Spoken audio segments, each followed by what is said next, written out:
available to all this information is available free to the world at the end of everyone. Probably the largest collection of information in the world, delivered to the world, comes through ADAO.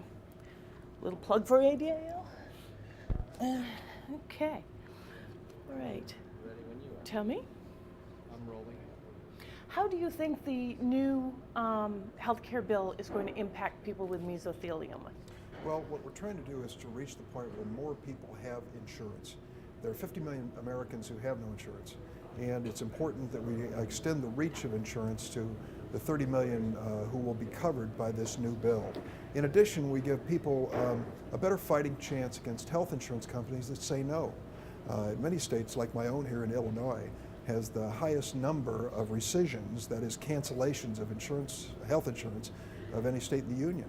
So when people desperately need their health insurance, when they're facing a disease like mesothelioma, this is a situation where we give them a fighting chance to win that battle.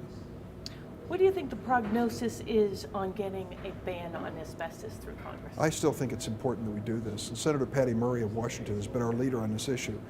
She was the first to come forward with it. I've supported every effort along the way.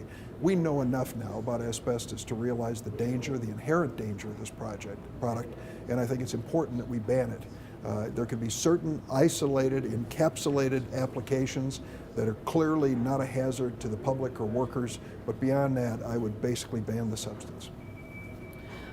What do you think about using some of the stimulus funds to clean up some of the existing, mitigating some of the existing home-related asbestos? Well, we've focused on energy conservation and energy efficiency, but I think it's a good idea to expand that, particularly when we're dealing with a potential health hazard, to put the stimulus funds into cleanup work to make sure that we are keeping people safe. Ultimately, if we don't, there's going to be misery and illness, disease and death, and a very high expense in personal, human terms, as well as an expense to our government if we don't.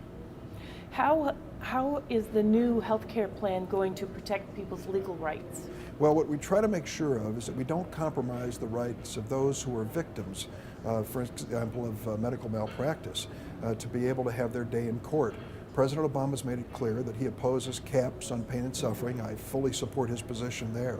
What we're offering to states is opportunities to find ways to reduce the incidence of medical negligence and reduce the incidence of litigation that might flow from it, but to make sure we never compromise the right of every American to have their day in court.